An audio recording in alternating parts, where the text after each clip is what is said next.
Step into analysis, please. The second season of Westworld comes back with a bold statement. Episode 1, titled Journey into Night. Before I explain the episode, let's simply talk about the title. From what I can tell, this was inspired by Eugene O'Neill's play, Long Day's Journey into Night. To briefly summarize this play, listen to this excerpt from the Wikipedia page. This play portrays a family in a ferociously negative light as the parents and two sons express accusations, blame, and resentments, qualities that are often paired with pathetic and self-defeating attempts at affection, encouragement, tenderness, and yearning for things to be otherwise. The pain of this family is made worse by their depth of self-understanding and self-analysis, combined with a brutal honesty as they see it and ability to boldly express themselves. With this single title, I feel like it paints the full picture of what we can expect and what we're going to experience in this season. Hosts being the family coming to consciousness, resenting Ford, resenting themselves, each other, fighting will ensue, and well, we'll see what happens. This episode starts with Arnold and Dolores sitting in an observation room roughly 30 years ago. The discussion is meant to foreshadow events and give an understanding that Arnold, and in extension Bernard, have understood that hosts achieving consciousness could be lethal. Up to this point, we're told that Arnold wanted to stop production because he felt that they were alive and could feel what the guests would do to them. Well, maybe it was more out of fear because of, the singularity could happen.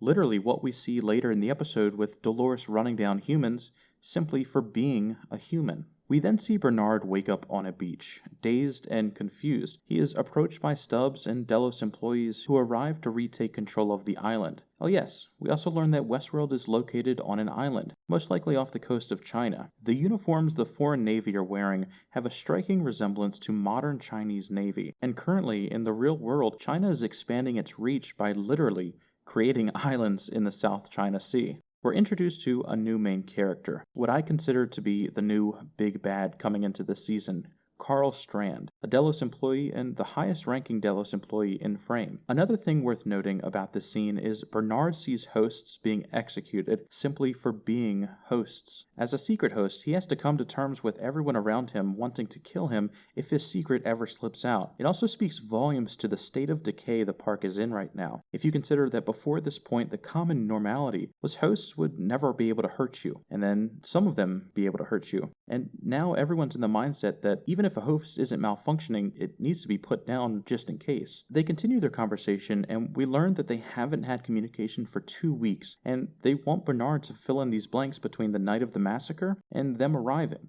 They locate a host, Ghost Nation storyline, and they remove the scalp, brain, and then finally a data processing cortex in the middle, what we can loosely define as the host's real brain. It reveals the last thing the host remembers, and it was from 11 days ago, and it's Dolores killing him, stating that he doesn't deserve to make it to the Valley Beyond.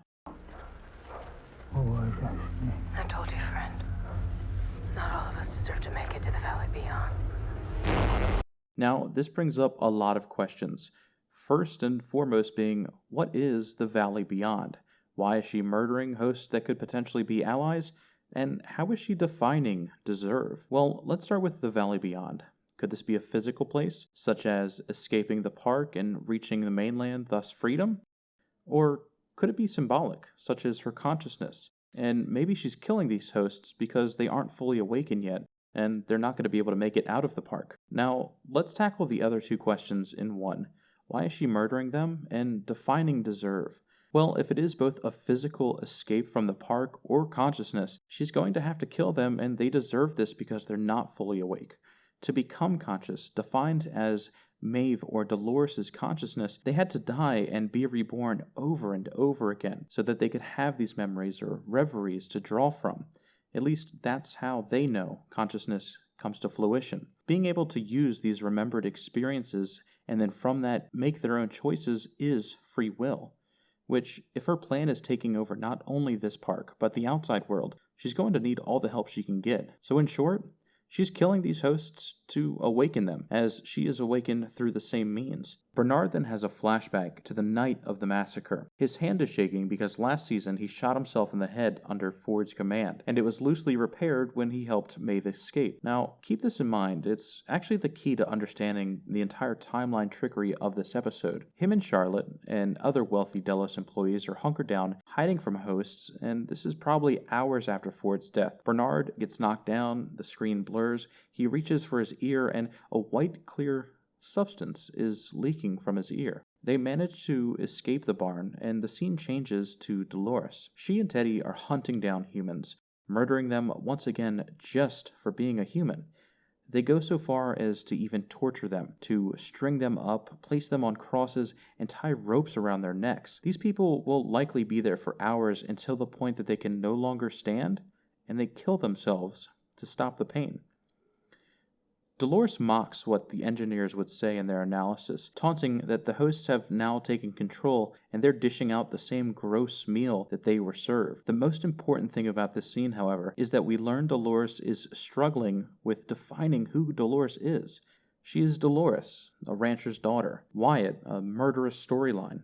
And in between those, or maybe in spite of those, becoming her own character. She has attributes of all and now with free will can choose how things go down. The only problem with this setup is that at some point, a cognitive paradox will occur, and she's not going to know if what she's doing because of free will, or if it was programmed, or it's Dolores that wants it, or it's White that wants her mind to do this. I believe that we'll see this struggle occur for all hosts, and how they overcome it, I truthfully have no idea. This paradox that I'm describing might be more apparent in Peter Abernathy, when we see him remembering previous storylines of being a cult leader, but only time will tell. We then learn that William survived the massacre by playing dead and hiding under dead bodies. He heads back to what I believe is a homestead he purchased inside of the park. He calls the horse by name, he has clothes and hats to custom size, alcohol he drinks readily, he tends to his wounds, and the scene switches to Lee Sizemore. He is being chased down by his own creation, Wyatt, a grand foreshadow at what's to come for this character. After all, he created all of the bad storylines that caused every host in this park unimaginable pain. He's rescued by Maeve, and we learn that voice commands by humans no longer work, but Maeve, she has the back door, the proverbial keys to the kingdom, if you will. Lee voices that he can help Maeve, and, well, he doesn't. But we find Hector, and they share a sentiment. They remember each other's hardships and things that they've done out of love, and that feeling is of vast importance. Consciousness and their ability to obtain it is vastly rooted in pain and suffering, but being able to choose to love after this, even if you've gone through so much, speaks volumes. And this is the cornerstone of why I believe Maeve and Dolores will butt heads this season. They are both awake, but both have very different understandings of the world and what needs to be done to become free. The scene switches back to Bernard, and after hosts successfully kill the other members of his party, Charlotte leads Bernard back to a secret facility inside the park. This station is unlike the others. It was hidden by Delos to perform tests and extract data that they've been working to obtain for years. Bernard didn't know about this, but Ford likely did. They enter and his DNA was already coded into the system. My theory is that Ford went forth and ensured his genetic material was whitelisted into whatever database their systems used to authenticate. We're introduced to drone hosts, the looming creatures made by Delos to perform tasks inside the park, such as DNA and data extraction from other hosts in the park. Charlotte establishes a communication channel with the mainland. The remote end tells her that the data inside Peter Abernathy's mind is so important they would let everyone die until it's safely removed from the park. We, in a way, learn that Delos has been secretly documenting user experiences and their DNA. This goes along with theories stating Delos' master plan is simply this data, because a multitude of things could happen with this. We then come to William, being confronted by a younger Ford. William expresses that this is everything he hoped it would be. He feels that he is alive for the first time in years, and he's ready for the game to have real stakes. Young Ford hints that there's another game, a game actually meant for William this time, and he must find the door. He must make it back out. He then kills the young Ford, and the scene ends. However, the importance is something we'll probably discuss this entire season. With the limited information at this point, I think William is actually the one who's going to lead the hosts out of the park. If you recall, William 30 years ago saw that the hosts could be alive, and he fought with Logan to protect Dolores. I believe that we'll see him express his want for this darker game, But finally, he'll be confronted with Dolores, and this new endgame boss will simply be getting her out of the park into safety with his wealth and power of the real world. We then come to Maeve, Hector, and Lee. Lee finds clothes and guns to help them get to Maeve's daughter. Maeve demands that Lee strip entirely naked in front of them. This is meant to humiliate Lee, but not in the way you think. Hector and Maeve have been on these very same tables as they stand around countless times, naked and humiliated for the amusement of others. Having Lee stripped down was meant to make him sympathize with their experience and chip away at the dogma that is thinking that they're different from Lee. She wants Lee to help, but she also wants Lee to understand them and why they need to escape this place. This is actually helping Lee in the long term. Dolores and Teddy are standing out in an open field, overlooking a hillside of some kind. She refers to humans as creatures that are controlling them, taking their mind and wiping memories, reveals that she doesn't wish to rule just this world, but the world the creatures come from. They conclude the scene with Angela revealing that they've found something. Dolores says that she needs Teddy to see this, see the truth. I believe what they found was possibly older versions of themselves, or maybe just the control room, something to prove to Teddy that their world is being controlled. She specifically uses the word need. She needs him to see this, because in a lot of ways, Teddy is her cornerstone, and if he doesn't come to consciousness, he'll probably be left behind with the Ghost Nation.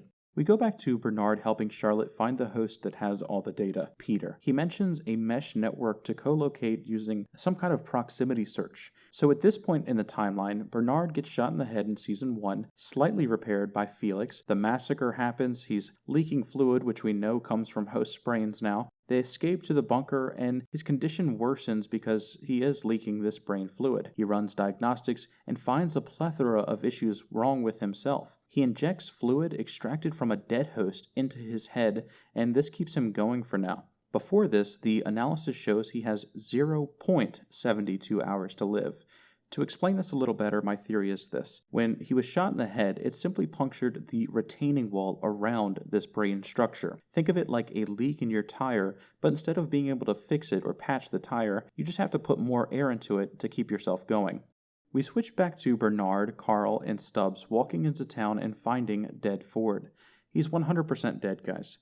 He'll come back in the sense that he is the host's voice, the bicameral mind coming to consciousness, but Anthony Hopkins Ford is no more. They find the hosts, a large mass in the outskirts of a new lake or sea that just popped up out of nowhere. The way they describe it means that in the last 2 weeks, this was something that just came on. Ford would never have time to do something like this under the radar. They move closer and find that all the hosts are dead. And the final statement of the scene was from Bernard, stating he killed them all. So how does this all make sense? Well, you're seeing two timelines, Bernard and Charlotte, and Bernard and Stubbs. So this is what happens. He escapes the massacre, works with Charlotte, gets to the bunker. They want to find where Peter is because the data is the only way that Delos is going to rescue them. And the next thing you see is him waking up on the beach, still slightly disoriented from his head injury, with Delos finally rescuing. The reason that they're asking him so many questions about this event and the 2-week time period is likely because Delos knows that he was working with Charlotte, and furthermore, Charlotte could be dead during this time. In the trailer, we see a scene where Charlotte finds out that Bernard is a host. So imagine this happening, and Bernard having to kill her just to stay alive himself, because she still views them as property, simply bad merchandise that needs to be decommissioned. It would also explain why Carl seems a little off when talking to Bernard, keeps asking him if he remembers each event over and over, kind of like Arnold probing the bicameral mind to see if hosts are yet remembering. Interesting concept to say the least. And I kind of want to say that this entire season might just be us filling in the blanks of Bernard's story and figuring out what happened during these 2 weeks. However, I do theorize that next episode we're going to be witness to Logan and William in the outside world, similar to how the first season, episode 2, was our introduction to Logan and William. Thank you all for watching. I hope you liked this review. If you did, be sure to like, share, and comment. If you'd like to support this content in my transition to becoming a host, you can donate at Patreon, linked below. You can get involved with the community via Discord, Twitter, etc. And I will also have a second video coming out this week, a full-length theory video. And man, it is a good one. Much love, everybody. Have a good night.